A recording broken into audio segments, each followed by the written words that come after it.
Yo Chelsea fans, balik lagi bareng gue Nanda Sugiono di channel Bridge of Blue.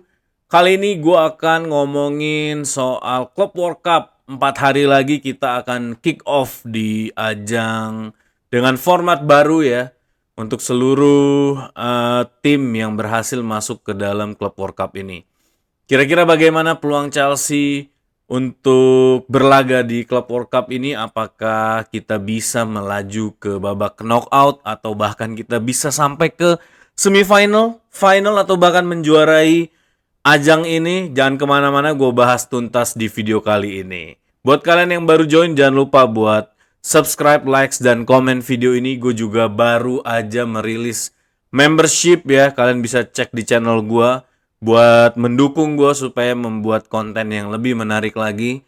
Dan jangan skip iklan-iklan yang ada di video ini. Kita mulai aja. Common Blues.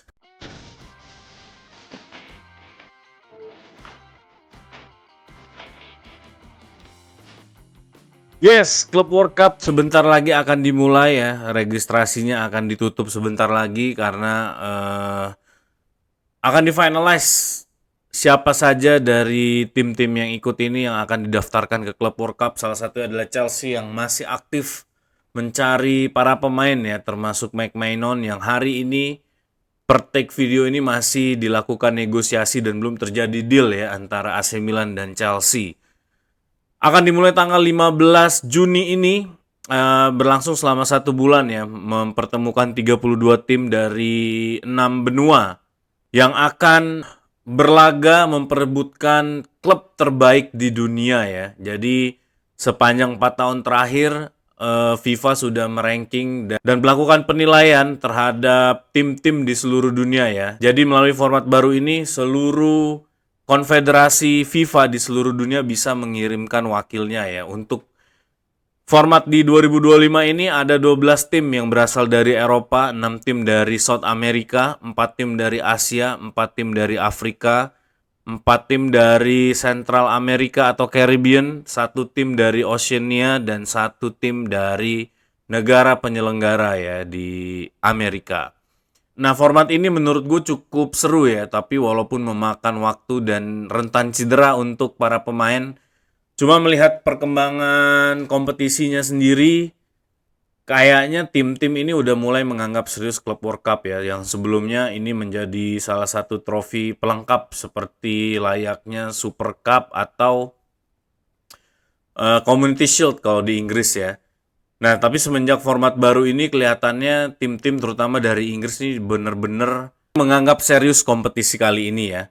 Di kompetisi 2025 ini Club World Cup ini akan dibagi menjadi 7 grup ya yang masing-masing berisi 4 tim. Jadi ada 32 tim yang akan berlaga. Di grup A ini ada Porto, Palmeiras, Inter Miami, dan Ahli dari Arab ya. Di grup B ada PSG, Atletico Madrid, Botafogo ini salah satu tim dari Brazil ya. Dan Seattle Sound. Seattle Sound ini tim dari Amerika. Di grup C itu ada Auckland City, ini tim dari New Zealand. Ada Bayern Munchen, ada Benfica, ada Boca Juniors ya. Di grup D ada Chelsea, ada AS Tunis, ini klub dari Tunisia, ada Flamengo dari Brazil, dan Lyon dari Meksiko. Di grup F ada Dortmund, Fluminense, ada Mamelodi Sundown, ini klub dari Afrika Selatan, dan Ulsan ya dari Korea. Di grup G ada Al Ain, ada Juventus, ada Manchester City, dan Wydad AC, ini dari Maroko ya, klub dari Maroko. Di grup H ada Al Hilal, ada Pachuca, ada Real Madrid, dan RB Salzburg. 32 tim ini akan bersaing selama 1 bulan ya. Jadi ini ada fase knockout juga. Formatnya sama seperti Piala Dunia ya. Jadi tim di masing-masing grup akan memainkan sebanyak 3 pertandingan. 2 tim teratas akan diambil untuk ke fase knockout yang di arrange antara pemenang melawan runner up ya. Nah, ini gue akan coba melihat possibility secara statistik dari masing-masing grup ya. Siapa saja yang akan menjadi juara grup dan runner up berdasarkan data dari Opta Analyst. Dari grup A, secara statistik Porto yang diprediksi akan menjadi juara grup ya, dan Palmeiras di posisi runner up. Dan kalau kita lihat nih ada Inter Miami dan Ahli. Gue masih agak meragukan ya, karena Inter Miami ini mungkin bisa menjadi runner up since dia juga punya Lionel Messi dan mereka bermain di home ya, home base mereka. Jadi mungkin menurut gue Inter Miami ini punya spirit lebih lah untuk melaju sampai ke babak knockout ya. Tapi kita lihat aja. Di grup B ini udah jelas akan ada PSG sebagai juara grup ya, dengan wow, poinnya 91,68% possibility PSG akan menjuarai grup B ini. Dan Atletico Madrid di posisi runner up ya. Kalau melihat peta kekuatan di grup B ini mungkin banget ini antara PSG dan Atletico Madrid. Dan gue sih yakin mungkin PSG ya yang akan menjadi juara grup ya. Coba tulis pendapat kalian guys di kolom komen. Di grup C itu ada Bayern Munchen yang akan menjadi juara grup ya, dan diikuti oleh Benfica di posisi runner up ya. Tapi kalau kita lihat Boca Junior ini possibility-nya cuma 25,14% ya. Gue nggak tahu apakah Boca Junior ini bisa overlap Benfica. Cuma kalau kita melihat roots-nya, Benfica ini cukup garang juga ya di gelaran-gelaran Eropa. Dan Boca Junior ini belum cukup teruji lah untuk bermain melawan tim-tim besar Eropa ya. Jadi gue mungkin akan melihat ini sebagai possibility yang sangat mungkin ya di grup C ini.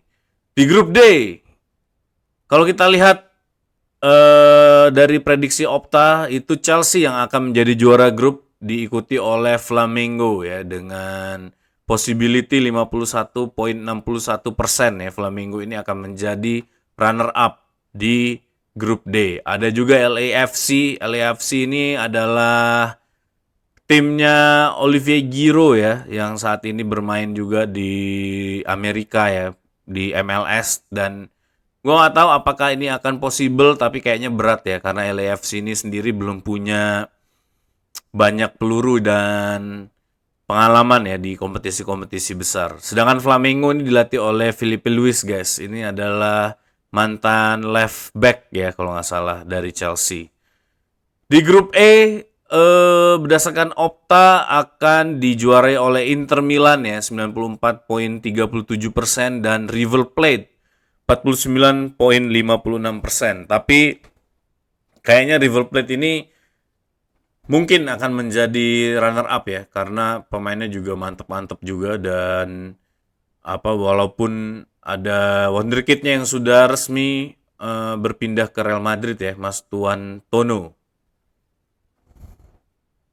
Di grup F itu akan ada Borussia Dortmund sebagai juara grup dan Mamelodi ya sebagai runner up.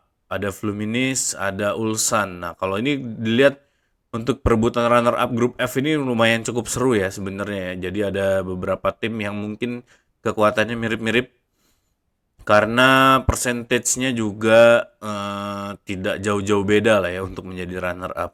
Di grup G itu ada Manchester City yang akan menjadi juara grup ya dengan 97,24% kemungkinan Manchester City akan menjuarai grup. Dan Juventus menjadi runner up 87,70%. Dan ini gue rasa udah valid lah ya, karena sisanya adalah Wydad AC dan Al Ain.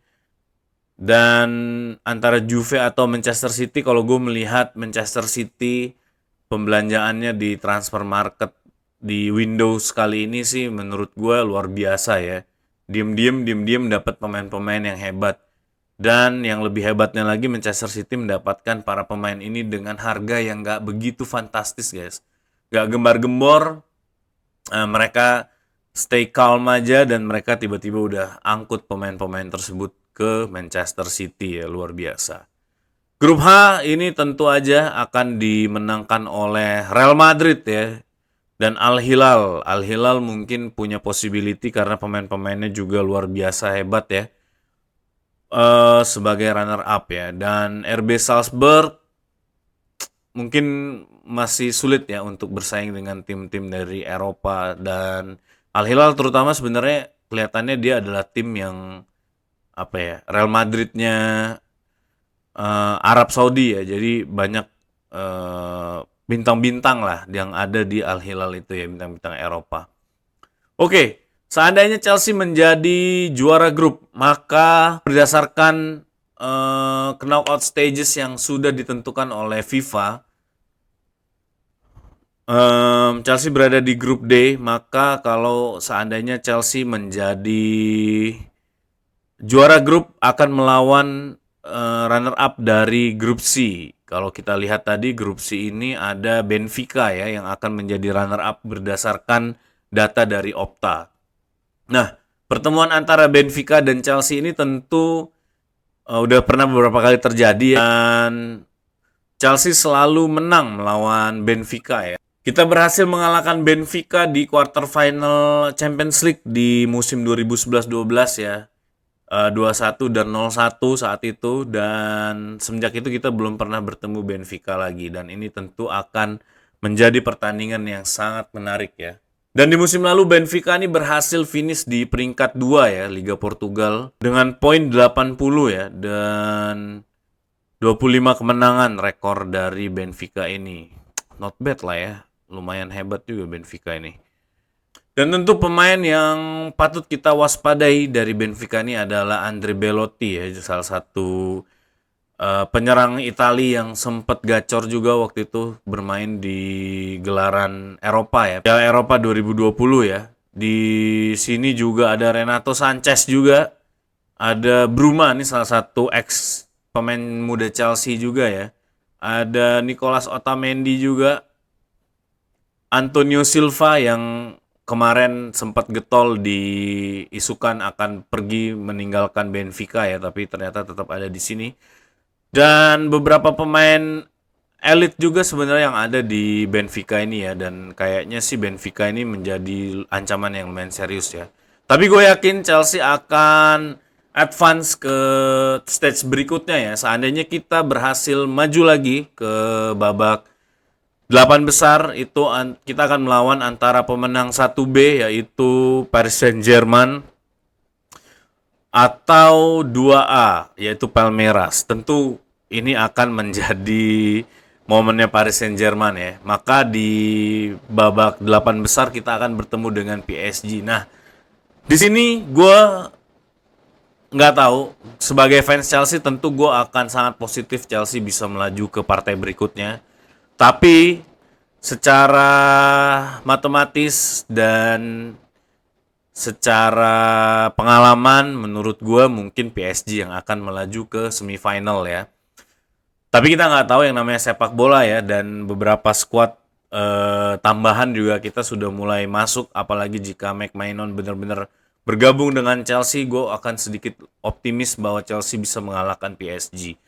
Tapi kalaupun dengan squad yang ada sekarang mungkin agak berat untuk berhadapan dengan PSG ya. Apalagi kita lihat bagaimana PSG Luis Enrique ini bermain sangat fluent, sangat canggih ya, sangat modern di partai final UCL.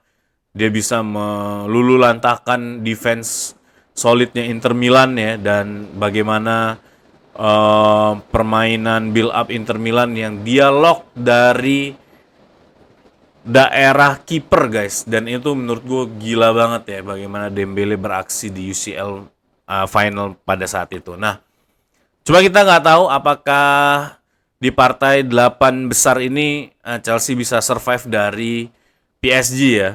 Kita belum tahu, tapi hopefully itu bisa terjadi. Dan seandainya kita keluar dari PSG, maka kemungkinan kita akan bertemu dengan Real Madrid ya, sebagai juara kontender dari sebelah sana, karena Real Madrid ini akan bertemu dengan Juventus, kemudian dia akan bertemu dengan antara Inter Milan atau Borussia Dortmund, dan menurut gue Real Madrid yang akan maju ke semifinal dari branch di sebelah kanan bawah ya. Nah itu dia. Dan seandainya kita bisa mengalahkan Real Madrid, kita akan ke final, dan mungkin kita akan bertemu dengan Manchester City, karena Manchester City pasti akan meluluhlantahkan tim-tim yang ada di atas itu ya. Dan seandainya kita bertemu dengan Manchester City, tentu itu menjadi keuntungan ya, karena kita udah fasih banget melawan Manchester City ini. Dan kalau ketemu Manchester City final, mungkin gue akan sedikit pede ya dengan permainannya Maresca. Dan mungkin Chelsea bisa menjadi juara FIFA World Cup. Tapi itu harapan gue sebagai fans Chelsea. Tapi to be realistic, kayaknya sih nggak mungkin. Kayaknya uh, perjalanan kita akan berhenti di 8 besar ya melawan PSG. Atau mungkin kita akan kalah melawan Benfica, kita juga nggak tahu. Nah itu pendapat gue, bagaimana pendapat kalian guys? Coba tulis di kolom komen kira-kira sejauh apa Chelsea bisa melangkah di Club World Cup ini ya. Karena gelaran kali ini punya hadiah yang wow. Terus juga tingkat prestisiusnya sudah ditingkatkan oleh FIFA ya. Akan mengenakan badge yang menurut gue keren banget. Terus pialanya juga keren banget. Ini salah satu piala yang menjadi breakthrough ya di dunia sepak bola. Terus seluruh tim kayaknya serius menghadapi FIFA World Cup ini. Semua tim berlomba-lomba merekrut pemain sebelum ditutupnya registrasi FIFA World Cup ini ya. Jadi ya kita lihatlah. Itu pendapat gue, kita akan berhenti di babak 8 besar ya. Coba teman-teman yang mau kasih opini boleh silakan tulis kolom komen di bawah ya. Akan ada transfer update lagi karena Windows transfer akan ditutup jam 7 malam waktu UK ya. Berarti sekitar jam 2 atau 3 subuh di Indonesia. Kita akan update besok. Kira-kira siapa aja yang akhirnya berhasil direkrut Chelsea sebelum transfer window ditutup dan akan dibuka lagi tanggal 16 Juli ya, bulan depan setelah gelaran FIFA Club World Cup ini selesai. Segitu aja video kali ini. Ketemu lagi sama gue Nanda Sugiono di channel Bridge of Blue. Di video berikutnya, buat kalian yang baru join, jangan lupa buat subscribe, likes, dan komen video ini. Jangan lupa juga untuk join member. Buat kalian bisa cek-cek juga di page-nya Bridge of Blue. Jangan kemana-mana, tetap dukung Chelsea di FIFA Club World Cup. Once a blue, always be blue. Up the Chelsea.